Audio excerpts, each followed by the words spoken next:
1900 تقريبا و84 جائزة نوبل للفيزياء أخذوها 2، في الحقيقة هم 3 كانوا لكن المشهورين في العالم 2.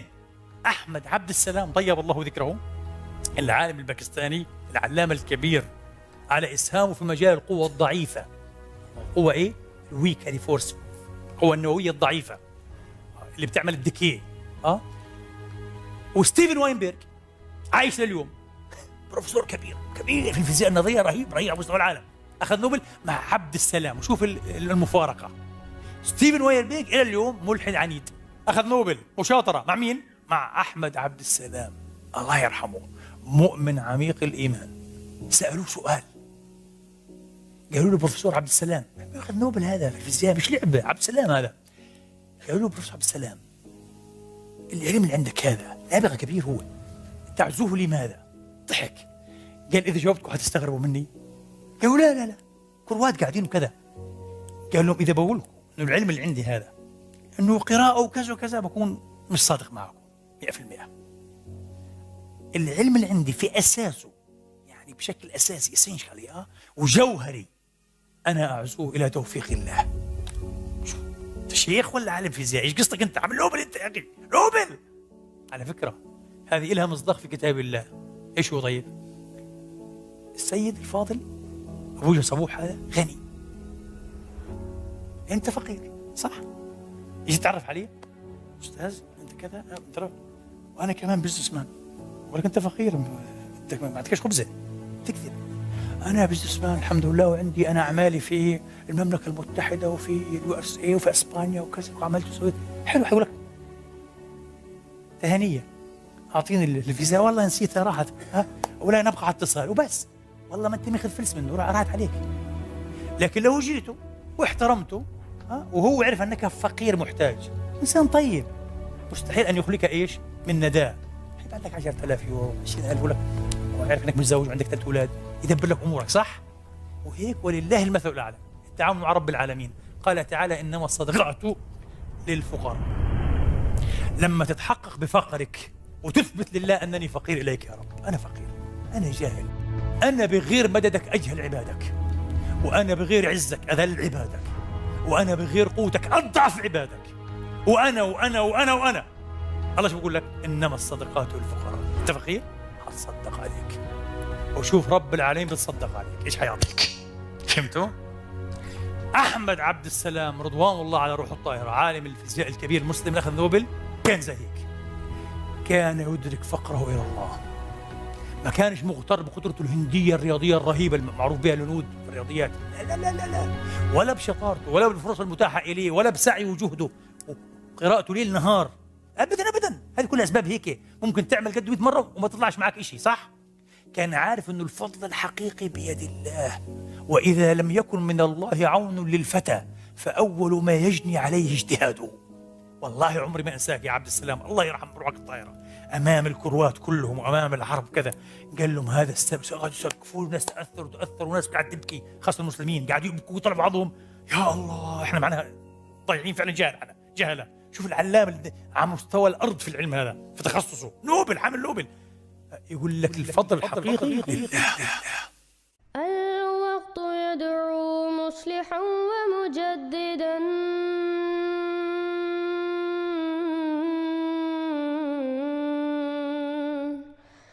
فارنوا بنظر طاهر وجنان.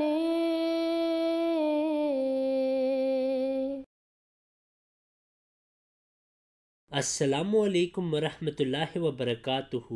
آج کل کیسر راجہ ڈاکٹر عبدالسلام صاحب کی بہت مخالفت کر رہے ہیں، اور ساتھ ساتھ انہوں نے حضرت مرزا غلام احمد علیہ السلام کے خلاف جھوٹے اعتراض کیے، جن کا ہم اس ویڈیو میں جواب دیں گے۔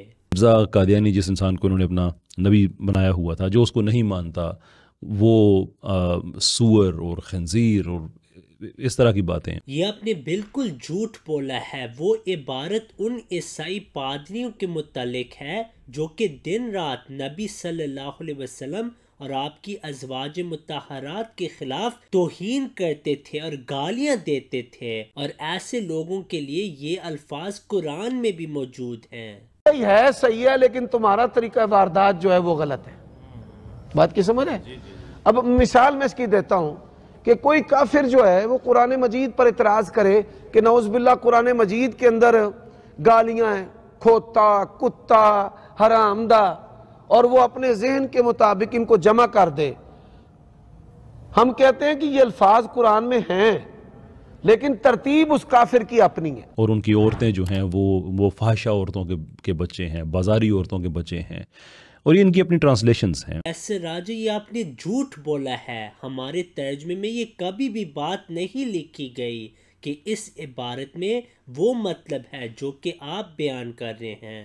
بات یہ ہے کہ یہ فکرہ اردو زبان میں نہیں ہے، حضرت مرزا غلام احمد علیہ السلام کی کتاب آئینہ کمالات اسلام میں سے ہے، اور یہ جملہ عربی زبان میں ہے۔ اس عربی زبان کے اس جملے کا مخالفین لوگوں کو مشتعل کرنے کے لیے جان بوجھ کر یہ ترجمہ کرتے ہیں۔ بات یہ ہے کہ اگر کسی لفظ کے کسی زبان میں کئی تراجم ممکن ہوں، عقل اور شرافت کس بات کا تقاضا کرتی ہے؟ ایسا ترجمہ کیا جائے جس پہ کوئی اعتراض نہ ہو، جو عقل کے مطابق ہو، شرافت کے مطابق ہو۔ حضرت مرزا غلام احمد علیہ السلام اسی کتاب میں ملکہ برطانیہ کو مخاطب کر کے کہتے ہیں کہ اے ملکہ برطانیہ، اس ہندوستان میں ہندو بھی آباد ہیں، سکھ بھی آباد ہیں، عیسائی بھی آباد ہیں، مسلمان بھی آباد ہیں، اور مسلمانوں کے ساتھ خصوصی شفقت کا سلوک کر۔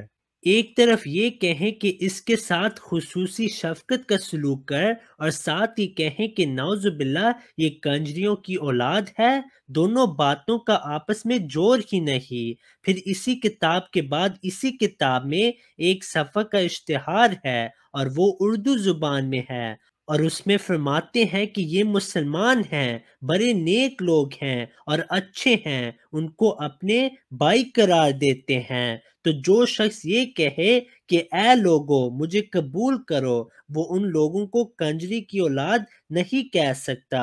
عقل اس بات کا تقاضا کرتی ہے۔ پھر مطلب کیا ہے؟ بات یہ ہے کہ عربی زبان کی ایک ڈکشنری تاج العروس ہے، اور اس کی کئی جلدیں ہیں۔ اس میں لکھا ہے کہ بغایا کا کیا مطلب ہوتا ہے۔ کہتے ہیں کہ بغایا کا مطلب ہے مقدمۃ الجیش۔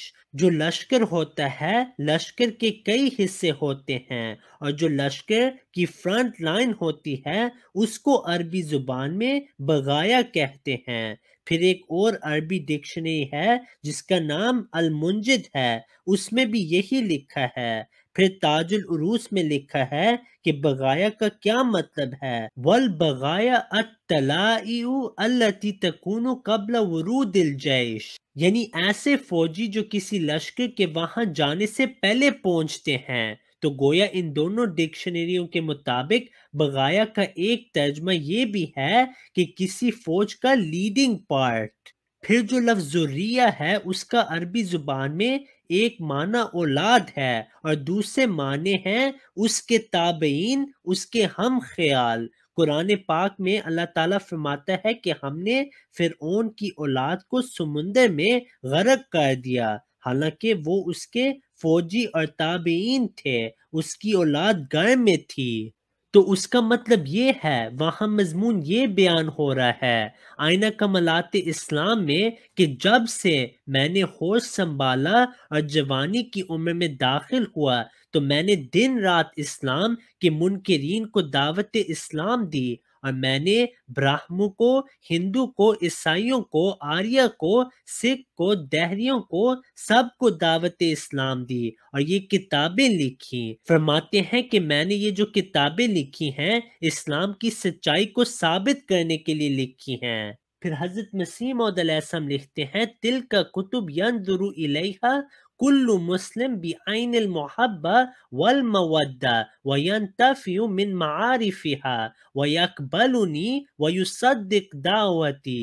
ہر مسلمان میری اس دعوت اسلام کو قبول کرتا ہے، وہاں اپنے دعوی مسیح موت کا ذکر ہی نہیں۔ پھر فرماتے ہیں وَيَقْبَلُنِي وَيُصَدِّقْ دَعْوَتِي، اور میں نے جو منکرین اسلام کو قبول اسلام کی دعوت دی ہے اپنی کتابوں میں، وہ میری اس دعوت کی تصدیق کرتے ہیں۔ چنانچہ اس کا عملی حصہ یہ ہے کہ جب حضور علیہ السلام نے براہین لکھی، اس زمانے کے علماء نے کہا کہ 1400 سال میں اس قسم کی خدمت اسلام کے لیے کتاب لکھی ہی نہیں گی۔ پھر آپ نے کتاب سرما چشمہ آریہ لکھی جس میں آپ علیہ السلام نے ہندوؤں کے اعتراضات کے جواب دیے، مسلمانوں نے اپنے خرچ پہ اس کو شائع کیا۔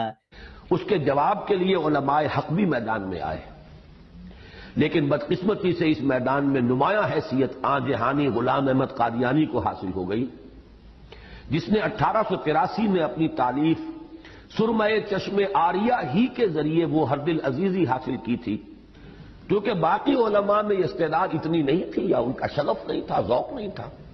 اس شخص نے خاص اس میدان کے اندر جو ایکسپرٹیز ہے، جو درکار ہے، مہارت وہ حاصل کی اور آریوں کے ساتھ مناظرے کیے، انہیں شکستیں دی اور کتاب لکھی سرمہ چشم آریہ۔ نتیجہ یہ وہ مسلمانوں میں پاپولر ہو گیا۔ ظاہر بات ہے حملے کا جواب دے رہا ہے، مسلمانوں کی طرف سے مدافعت کر رہا ہے۔ پھر آپ فرماتے ہیں الا ذریۃ البغایا، یعنی سوائے ایسے افراد کے جو لیڈروں کے زیر اثر اور تابع ہیں، وہ خواہ سیاسی لیڈروں کے تابع ہوں یا کسی اور لیڈروں کے تابع ہوں، وہ میری خدمت اسلام کی قدر نہیں کرتے۔ صحابہ کے بارے میں جو گستاخیاں ہیں وہ ڈھکی چھپی نہیں ہیں۔ کیسر راجہ یہ دعویٰ کر رہا ہے کہ اگر کوئی یہ عقیدہ رکھے کہ امام مہدی صحابہ سے افضل ہوں گے تو یہ گستاخی ہے، جبکہ یہ بات اس کے علماء بھی کہتے ہیں۔ مثلا ابن سیرین رحمہ اللہ کا قول ہے کہ جو امام مہدی ہوں گے وہ ابو بکر رضی اللہ عنہ، حضرت عمر رضی اللہ عنہ اور خلفاء سے افضل ہوں گے، بلکہ بعض انبیاء سے بھی افضل ہوں گے۔ اہل بیت کے حوالے سے جو گستاخیاں ہیں وہ کچھ ڈھکی چھپی نہیں ہیں۔ مثال کے طور پہ کہ کربلا تو میری سیرگاہ ہے اور حسین جیسے سینکڑوں میرے گریبان میں پڑے ہوتے ہیں۔ یہاں پہ محمد علی مرزا صاحب نے پھر جھوٹ بولا ہے۔ اس فارسی شعر کا ترجمہ یہ ہے کہ حضور علیہ السلام فرماتے ہیں کہ ایسا ہے کہ میں کربلا میں پھر رہا ہوں اور میرے دل میں 100 حسین ہیں۔ دوسری بات یہ ہے کہ گریبان کا مطلب دل ہے، نہ کہ جیب یا گردن۔ حضور علیہ السلام فرماتے ہیں کہ جیسے حضرت امام حسین رضی اللہ عنہ فنا فی اللہ تھے، اس زمانے میں میں بھی فنا فی اللہ ہوں، اور جیسے حضرت امام حسین رضی اللہ عنہ کی لوگوں نے مخالفت کی، اس زمانے میں لوگ میری مخالفت کرتے ہیں۔ حضور علیہ السلام یہاں اپنی محبت الہی کا ذکر کر رہے ہیں اور ساتھ حضرت امام حسین رضی اللہ عنہ کی تعریف کر رہے ہیں۔ یہاں پہ کربلا کا میدان بھی ایک مجازی طور پہ استعمال کیا گیا ہے۔ حضرت مسیح موعود علیہ السلام نے اپنے دوسرے اشعار میں گریبان دل کے لیے استعمال کیا ہے۔